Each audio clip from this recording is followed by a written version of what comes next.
सभी देशवासियों, प्रदेशवासियों और रुड़की वासियों को मेरा सादर प्रणाम।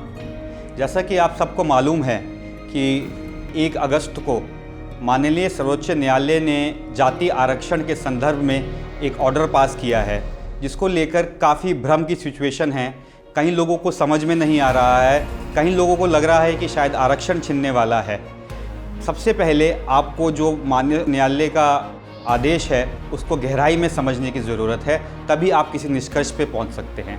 और उससे भी पहले आपको ये जानने की आवश्यकता है कि भारत में आरक्षण की ज़रूरत क्यों पड़ी।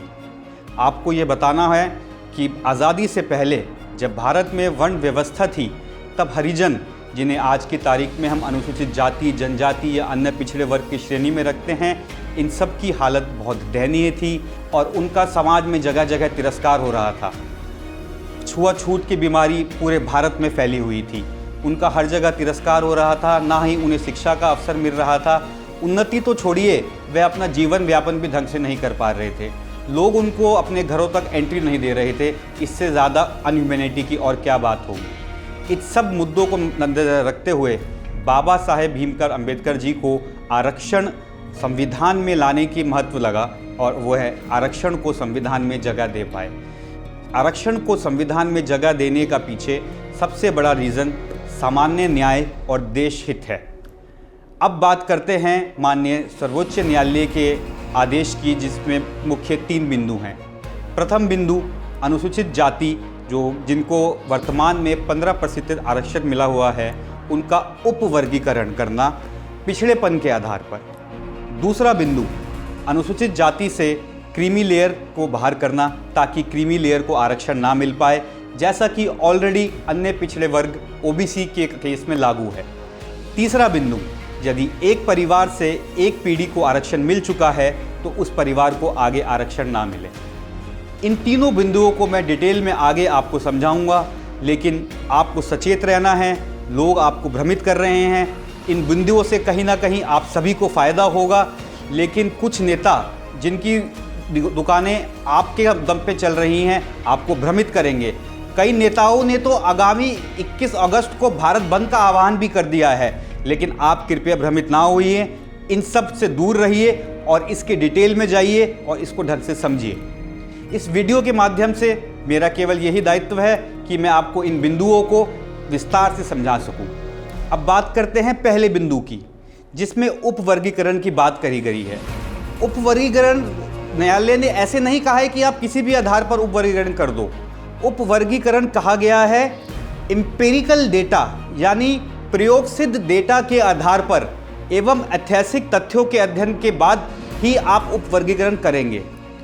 यदि राज्य उपवर्गीकरण इस दिशा में नहीं करता है, इस आदेश के माध्यम से नहीं करता है और केवल एक जाति विशेष को खुश करने के लिए करता है, तो हम जरूर आंदोलन करेंगे, लेकिन उसके लिए हमें अभी प्रतीक्षा करनी होगी। अभी हमें भ्रमित नहीं होना है। दूसरा बिंदु, जिसमें क्रीमी लेयर की बात कही गई है, यह मैं आपको एक उदाहरण के माध्यम से समझाना चाहूँगा। आप सोचिए कि एक जाति में 100 परिवार हैं जिनको आरक्षण का लाभ मिल रहा है। उन 100 परिवारों में से 40 परिवार आरक्षण का लाभ पाकर संपन्न हो चुके हैं, अपना जीवन सब सुख सुविधाओं के साथ व्यतीत कर रहे हैं। उन्हें अब जिंदगी में कोई दिक्कत नहीं है, वे भारत की मुख्य धारा से जुड़ चुके हैं। लेकिन वे 60 परिवार अभी भी पिछड़े हैं, अभी भी वह छुआछूत की बीमारी से ग्रस्त हैं। तो क्या आप नहीं मानते कि उन 60 परिवारों को ही अब आरक्षण का लाभ मिलना चाहिए? क्या उन 40 संपन्न परिवारों और 60 पिछड़े परिवारों को एक तराजू में तोलना ठीक है? ये आपका निर्णय है, मेरा नहीं। और तीसरा, जिसमें यह कहा गया है कि एक परिवार से एक ही पीढ़ी को आरक्षण मिलेगा। आप समझिए, यदि एक परिवार से किसी एक सदस्य को आरक्षण का लाभ मिल चुका है और वह आईएएस, आईपीएस या किसी और सरकारी जॉब में लग चुका है, तो वह पूरा परिवार संपन्न हो जाता है। उस परिवार में सारी सुख सुविधाएं आ जाती हैं। तो क्या ऐसे परिवार को फिर से आरक्षण का लाभ देना सही होगा? क्या ये उसके साथ अन्याय नहीं होगा जिसे अभी तक आरक्षण का लाभ नहीं मिला है, या फिर वह अभी भी छुआछूत की बीमारी से ग्रस्त है? इन बदलावों से केवल उन परिवारों को नुकसान होगा जो ऑलरेडी आरक्षण का लाभ उठा चुके हैं, संपन्न हैं, भारत की मुख्य धारा से जुड़ चुके हैं, वह अपनी ज़िंदगी सुख समृद्धि से व्यतीत कर रहे हैं। मैं आपको फिर बताना चाहूँगा कि माननीय सर्वोच्च न्यायालय ने राज्य सरकारों पर उप वर्गीकरण का काम छोड़ा है।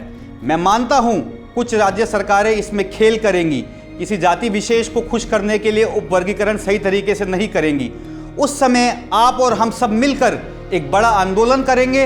हम महात्मा गांधी के आदर्श व बाबा भीमराव साहब अम्बेडकर के आदर्शों को मानने वाले देश में जन्म लिया है, वह अन्याय के खिलाफ हमेशा एकजुट होकर लड़े हैं, तो इन मुद्दों पर भी हम एकजुट होकर लड़ेंगे। परंतु अभी जो माननीय न्यायालय का आदेश आया है वह किसी भी प्रकार से आपके विपक्ष में नहीं है, वह आपके पक्ष में है। यह बात आपको समझनी होगी। इससे केवल नुकसान उन लोगों को हो रहा है जो आपको भ्रमित कर कर अपनी दुकानें चलाते हैं, जो आपको भ्रमित कर कर अपनी राजनीति करते हैं। केवल उन लोगों को नुकसान है। मेरा आपसे आग्रह है, आप भ्रमित ना होइए, इन सब बिंदुओं को डिटेल में पढ़िए। आप कमेंट सेक्शन में जाकर अगर कुछ पूछना चाहें तो मेरे से पूछ सकते हैं, मैं आपको जवाब दूंगा और जितना मेरे पे हो पाएगा आपको एक्सप्लेन करूंगा। इन्हीं शब्दों के साथ मैं ये फैसला आप पे छोड़ता हूं कि देश का भविष्य किस दिशा में जाएगा, और उम्मीद करता हूं कि आप जो भी निर्णय लेंगे वह राष्ट्रीय हित में होगा। बहुत बहुत धन्यवाद। आपका अपना चेरक जैन।